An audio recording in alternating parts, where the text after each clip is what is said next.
দ্বিপাক্ষিক বৈঠক শেষে যৌথ সংবাদ সম্মেলন করছেন প্রধানমন্ত্রী শেখ হাসিনা ও বাংলাদেশ সফররত ফ্রান্সের প্রেসিডেন্ট ইমানুয়েল ম্যাক্রো। আমরা সরাসরি যুক্ত হচ্ছি। এই নতুন কৌশলগত অগ্রযাত্রা আঞ্চলিক স্থিতিশীলতা বিশ্ব শান্তি প্রতিষ্ঠায় কার্যকর ভূমিকা রাখবে বলে আমরা উভয়ই আশাবাদী। বিগত দেড় দশক ধরে বাংলাদেশে চলমান সাংবিধানিক ও গণতান্ত্রিক ধারাবাহিকতা, উন্নয়ন এবং সুশাসন এই নতুন সম্পর্কের মূল ভিত্তি। ফ্রান্স সরকার বাংলাদেশের জনগণের মৌলিক অধিকার ও মানবাধিকার সুরক্ষায় সরকারের দায়িত্বশীল ও প্রতিশ্রুতিমূলক কর্মকাণ্ডে সন্তোষী প্রকাশ করেছেন। বাংলাদেশের অর্থনীতির অভাবনীয় ধারাবাহিকতার অগ্রযাত্রায় ফ্রান্স সরকার আস্থার কথা দৃঢ়তার সাথে উদ্ধৃত হয়েছে। ইউরোপীয় ইউনিয়নে বাংলাদেশের বাণিজ্যিক সুবিধা অব্যাহত রাখার মাধ্যমে রূপকল্প 2041 বাস্তবায়নে বাংলাদেশের জনগণ এবং সরকারের পাশে থাকার প্রতিশ্রুতির কথাও পুনর্ব্যক্ত করেছেন। এজন্য আমি রাষ্ট্রপতি ম্যাক্রোর নেতৃত্বে ফ্রান্স সরকার ও ফ্রান্সের জনগণের প্রতি বাংলাদেশের সর্বস্তরের জনগণের পক্ষ থেকে আন্তরিক ধন্যবাদ জানাচ্ছি। মহামান্য রাষ্ট্রপতি ম্যাক্রোর এই সফরে দুই দেশের দ্বিপাক্ষিক সম্পর্ককে এগিয়ে নিয়ে যাওয়ার লক্ষ্যে বিস্তারিত আলোচনা হয়েছে। এই প্রেক্ষিতে আমরা কিছু সমঝোতায় পৌঁছাতে সক্ষম হয়েছি। বাংলাদেশের বিশ্বস্ত উন্নয়ন সহযোগী হিসেবে ফ্রান্স আমাদের অবকাঠামোগত উন্নয়নে তার সহযোগিতা অব্যাহত রাখার বিষয়ে আমাদের নিশ্চিত করেছেন। পাশাপাশি বাংলাদেশের কৌশলগত সুরক্ষা অবকাঠামো বিনির্মাণে উন্নত বিশেষায়িত কারিগরি সহায়তা প্রদানের আগ্রহ প্রকাশ করেছেন। এশীয় ও প্রশান্ত মহাসাগরীয় অঞ্চলে ভূ রাজনৈতিক স্থিতিশীলতা নিশ্চিত করতে বাংলাদেশ ও ফ্রান্সের নেতৃস্থানীয় দায়িত্বশীল ভূমিকা বাংলাদেশে ও ফ্রান্সে নেতৃস্থানীয় ও দায়িত্বশীল ভূমিকা পালন করবে। জলবায়ু পরিবর্তনের নেতিবাচক প্রভাব মোকাবেলায় ফ্রান্সের অগ্রণী ভূমিকাকে আমরা স্বাগত জানাই এবং এই লক্ষ্যে প্রেসিডেন্ট ম্যাক্রোর নেতৃত্বে একটি টেকসই তহবিল গঠনে ফ্রান্সের আহ্বানকে আমরা সাধুবাদ জানিয়েছি। এছাড়াও ফ্রান্সের সঙ্গে শিক্ষা, সংস্কৃতি, ভাষা বিনিময়ের বিষয়ে ফলপ্রসূ আলোচনা হয়েছে। এই সফরের সামগ্রিক বিষয়ে একটি যৌথ বিবৃতি খুব শীঘ্র প্রকাশ করা হবে এবং দুই দেশের সরকারের দায়িত্বশীল পর্যায় হতে আপনাদের আরও বিস্তারিত অবহিত করা হবে। আমি পরিশেষে ফ্রান্স সরকার ফরাসি জনগণের প্রতি আমার শুভেচ্ছা জানাই এবং দুই দেশের বন্ধুত্বপূর্ণ সম্পর্ককে উত্তরোত্তর সমৃদ্ধি কামনা করছি। কারণ আমাদের মহান মুক্তিযুদ্ধের সময় সেই 1971 সালে ফ্রান্সের যে সহযোগিতা, আন্দ্রো মালরোর কথা বাংলাদেশের প্রতিটি মানুষই জানেন যে তিনি কিভাবে আমাদেরকে সহযোগিতা করেছিলেন। কাজে সেটা সবসময় আমরা শ্রদ্ধার সাথে স্মরণ করি। কাজে আমাদের দুই দেশের বন্ধুত্ব আরও অটুট হোক, সেটাই আমাদের কামনা। এবং আমি নিজে ব্যক্তিগতভাবে বলতে পারি সবসময় আমি ফ্রান্সের সহযোগিতা পেয়েছি। কাজে আপনাদের সবাইকে আবারও ফ্রান্সের সকল ডেলিগেশন সবাইকে আমার আন্তরিক ধন্যবাদ জানাই। বাংলাদেশ ফ্রান্স মৈত্রী দীর্ঘজীবী হোক। জয় বাংলা, জয় বঙ্গবন্ধু। বাংলাদেশ চিরজীবী হোক।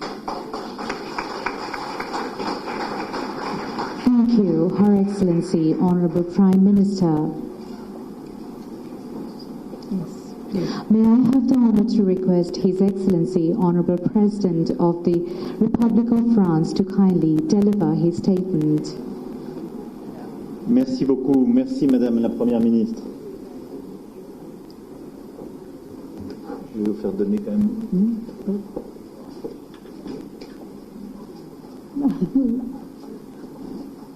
Oh my God.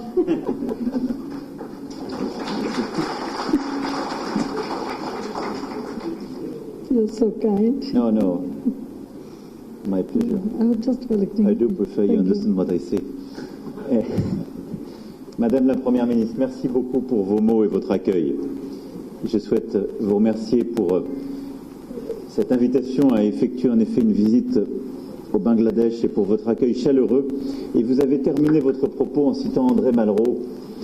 Il est sans doute celui qui, à l'époque contemporaine, a scellé cette relation autour de la guerre de libération de 1971, par son engagement, ses mots, par sa volonté d'accompagner ce mouvement populaire que votre père a porté et a su bâtir.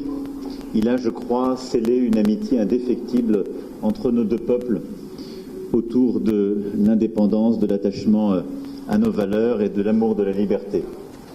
Je suis très honoré, 33 ans après la dernière visite d'un président français, celle de François Mitterrand, d'être à vos côtés aujourd'hui.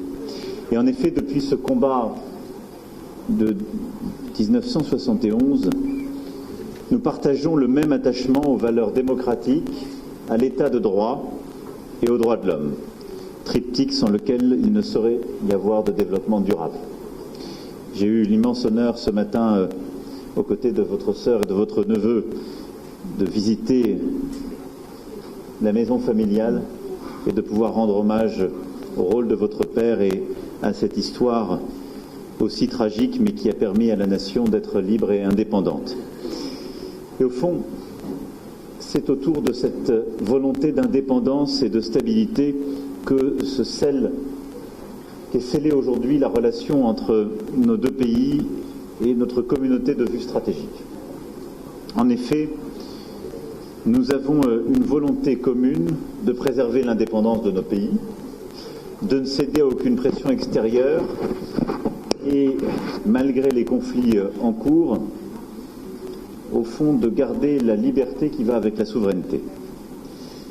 Je défends, vous le savez, cette troisième voie dans l'Indo-Pacifique fondée sur le respect de la souveraineté et l'autonomie stratégique de nos partenaires. C'est, je crois, cette voie aussi qui vous anime et cette volonté de préserver l'Indo-Pacifique et plus particulièrement la région de l'océan Indien de toutes les tensions géopolitiques. Et au moment où la Russie mène une guerre de conquête impérialiste en Europe, il est ainsi plus que jamais de notre responsabilité de continuer à construire des partenariats avec nos amis de longue date et de proposer des alternatives durables. C'est le chemin que nous voulons emprunter avec le Bangladesh. Vous avez montré à de nombreuses reprises votre exceptionnel engagement pour la paix. Je veux saluer d'ailleurs l'engagement de vos troupes à travers le monde aux opérations de maintien de la paix des Nations Unies, en particulier en Afrique.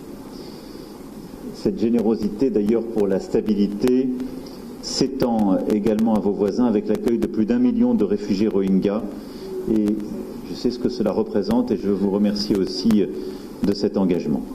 Je le disais donc, nous avons une communauté de vue, une volonté de préserver les équilibres en particulier de votre région et c'est autour de cela que se scelle, que se construit, que se noue l'accord entre nos deux pays. Alors, vous avez eu, Madame la Première ministre, l'amitié à l'instant de rappeler le sommet que nous avons organisé en juin dernier à Paris et une des traductions concrètes en matière d'investissement solidaire et de climat est en effet le fait que le Bangladesh a décidé de rejoindre notre initiative pour le pacte de Paris pour les peuples et la planète. Avec un principe simple, c'est qu'aucun pays ne doit choisir entre la lutte contre la pauvreté et le combat pour le climat et la biodiversité. C'est un engagement important qui bâtit un nouveau consensus international et qui va nous permettre d'aller encore plus vite et plus fort ensemble sur cet agenda. La France a multiplié par 3 l'engagement de l'Agence française de développement depuis 2019 au Bangladesh. Et ce sont plus d'1 milliard d'euros de projets qui sont en cours de préparation pour les 3 années à venir, s'ajoutant aux près de 2 milliards d'euros déjà réalisés. C'est un engagement sans précédent qui est en ligne avec cet agenda et qui va permettre d'accompagner votre développement économique, votre stratégie de lutte contre la pauvreté et votre stratégie de transition énergétique et climatique. En effet, votre géographie vous rend particulièrement vulnérable aux phénomènes de montée des eaux, auxquels s'ajoutent des événements climatiques extrêmes comme les cyclones, un effacement du rythme des 6 saisons, si particulières au Bangladesh, et un prolongement de la mousson. Ce défi environnemental vous a conduit à développer une expertise inédite en matière d'adaptation au changement climatique et notre souhait est de pouvoir bâtir, à travers en particulier certains projets signés aujourd'hui, de nouvelles coopérations en la matière. Nous avons d'ores et déjà commencé à mettre en place des filets de sécurité en créant des prêts résilients au choc climatique et en travaillant étroitement avec les assurances à travers l'initiative dite Global Shield. Mais nous devrons aller plus loin, mobiliser de nouveaux financements, y compris en débloquant de nouveaux outils fiscaux, comme la France y est déjà engagée, avec la taxe sur les transactions financières et celle sur les billets d'avion. Nous avons discuté longuement aujourd'hui des forêts et des mangroves. Et je sais votre engagement très concret en la matière, vous savez aussi le mien. Vous abritez une des plus importantes mangroves au monde avec les exceptionnels Sundarban. Il existe un immense potentiel de coopération en la matière. Et sur la base des pactes de préservation, Conservation Package, que nous avons bâtis depuis le sommet de Libreville, notre souhait est de pouvoir avancer d'ailleurs sur ce sujet et consolider le financement international en soutien aux initiatives de préservation de vos mangroves qui jouent un rôle essentiel à la fois pour la stabilité de votre pays, la lutte pour la préservation de la biodiversité, permettant de maintenir aussi des puits de carbone existants et avec ce faisant un impact pour toute la planète. Vous le voyez donc, en matière de lutte contre la pauvreté et de climat, nous avons une déclinaison très concrète de l'agenda de Paris de juin dernier et de ce pacte de Paris pour les peuples et la planète. C'est le même agenda que nous allons poursuivre en matière de souveraineté alimentaire. Nous appuyons votre agenda et le Bangladesh sera convié au sommet de la coalition pour les cantines scolaires que nous organiserons en octobre prochain à Paris, qui permettra de poursuivre l'engagement que nous avons pris aux côtés de plus de 80 autres États à fournir à chaque enfant un repas scolaire par jour. Vous avez d'ailleurs anticipé vous-même, Madame la Première ministre, ce type d'initiative avec le programme mis en place il y a plusieurs années en faveur des enfants scolarisés dans votre pays. Je veux ici aussi saluer sur cet agenda de justice, qu'elle soit sociale ou climatique, l'engagement qui a été le vôtre durant la dernière décennie. En effet, 10 ans après le tragique effondrement du Rana Plaza, le millier de victimes parmi les travailleurs du textile, vous avez pris des mesures pour améliorer la sécurité des travailleurs. À titre d'illustration, ce sont plus de 4000 usines textiles qui ont été inspectées, plus de 800 qui ont été fermées pour tenir vos engagements. Ces efforts menés de concert avec les partenaires sociaux, en collaboration avec l'Organisation internationale du travail, notamment pour le déploiement d'un fonds visant à garantir une protection exemplaire aux travailleurs. Et plusieurs marques internationales de textiles, y compris françaises, se sont déjà mobilisées et apportent volontairement leur contribution. De notre côté, vous le savez, nous avons demandé aux entreprises de se conformer à un devoir de vigilance qui a accompagné cet effort. Enfin, pour accompagner votre agenda de développement, de stabilité du Bangladesh, nous souhaitons faire davantage. Et au-delà des investissements et de l'accroissement de l'exposition de l'Agence française de développement, nous voulons contribuer à l'émergence du Smart Bangladesh que vous appelez de vos vœux. Et c'est pourquoi nous avons évoqué longuement aujourd'hui et signé plusieurs textes importants. Nous ferons davantage dans le domaine des transports et je vous remercie pour le choix de confiance pour l'aéronautique européenne et l'engagement sur ces 10 à 350 d'Airbus est un point important. De l'espace, la France ayant déjà été à l'origine du premier satellite Bangladesh et l'engagement qui est fait en matière satellite est là aussi un point important. De l'énergie, de la défense, mais aussi de la culture, de l'enseignement et du patrimoine. J'ai eu la chance hier de rencontrer plusieurs artistes et nous souhaitons encore développer davantage notre coopération en la matière et vous pouvez compter sur la France pour poursuivre ce chemin. Voilà, mesdames et messieurs, ce que je souhaitais dire après nos échanges ce matin. Je voulais, Madame la Première ministre, vous dire que la France restera fidèle à son histoire pour bâtir une nouvelle page que nous ouvrons ensemble. Un attachement à l'indépendance de votre nation, au courage de votre peuple et, au fond, une ligne que vous suivez, que vous défendez. Une ligne exigeante qui ne cède à aucune pression et qui préserve la stabilité de votre région. Une ligne exigeante aussi qui bâtit un chemin de prospérité pour votre pays, améliore la situation climatique et de biodiversité et vise aussi à lutter contre tous les extrémismes qui peuvent menacer la sécurité. Vous menez cet agenda avec courage et détermination sachez que vous avez le soutien de la France et que votre peuple a le soutien du peuple français.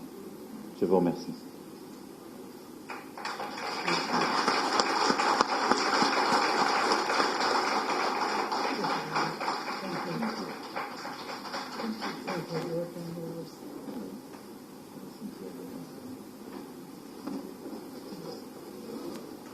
Thank you, His Excellency, Honorable President. Now, may I humbly request Her Excellency Sheikh Hasina, Honorable Prime Minister of Bangladesh, to kindly hand over the gifts to His Excellency Emmanuel Macron, Honorable President of the Republic of France. Diary translated into French language. Thank you so much. So this one, the first one, when he was in jail. He was born when he was in jail. And this is China. He visited China in 1952. And so he also the French one. Yes. Thank you so much. Thank you. Thank you.